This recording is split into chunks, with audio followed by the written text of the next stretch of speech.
Halo trader, pernahkah kamu beli saham pas breakout, harganya malah turun? Sebaliknya, waktu harga kelihatan breakdown tiba-tiba malah terbang tinggi. Nah, fenomena jebakan inilah yang akan kita bahas. Seringkali trader retail beli saat breakout, tapi bandar atau big money justru borong saham saat terjadi breakdown palsu. Inilah yang kita sebut dengan istilah spring. Sebelum kita lanjut, pastikan kamu sudah punya e-book Sistem Trading Saham Kotakasu ya. Ini penting banget sebagai fondasi. Kamu bisa dapatkan di link deskripsi atau cari di Google Play Store. Sudah punya? Oke, kita lanjut.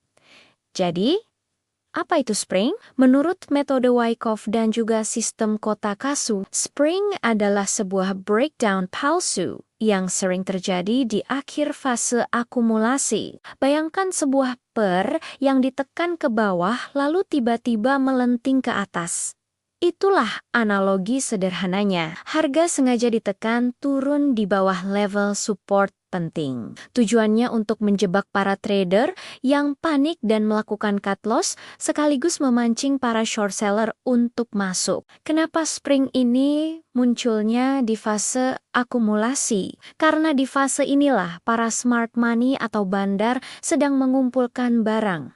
Mereka butuh likuiditas dalam jumlah besar. Dengan menciptakan spring, mereka bisa menyerap semua saham yang dilepas oleh trader retail yang ketakutan. Mereka beli saat yang lain jual. Ini adalah cara mereka untuk mendapatkan barang dalam jumlah banyak di harga murah, sebelum harga benar-benar didorong naik. Lalu, apa bedanya spring dengan breakdown gagal biasa? Bedanya terletak pada konteks dan volume. Spring sejati selalu muncul setelah fase akumulasi yang jelas dan panjang. Jadi, kita bisa melihat ada rentang harga di mana saham bergerak sideways cukup lama. Saat breakdown terjadi, volume penjualannya seringkali tidak terlalu besar.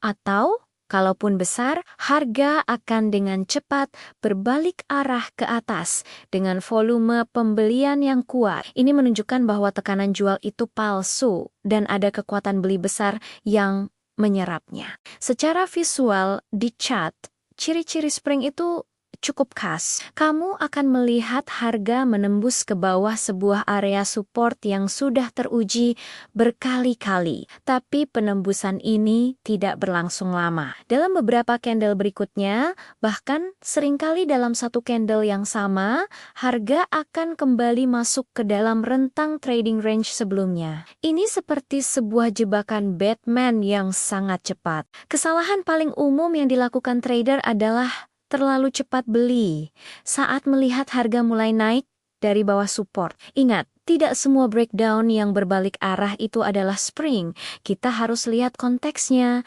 Apakah ada fase akumulasi sebelumnya? Bagaimana reaksinya setelah harga kembali ke atas support? Terlalu cepat masuk bisa membuat kita terjebak lagi. Ingat kutipan ini, spring itu bukan soal cepat-cepat beli, tapi soal membaca niat di baliknya. Kita perlu konfirmasi lebih lanjut. Dan konfirmasi inilah yang disebut sebagai secondary test.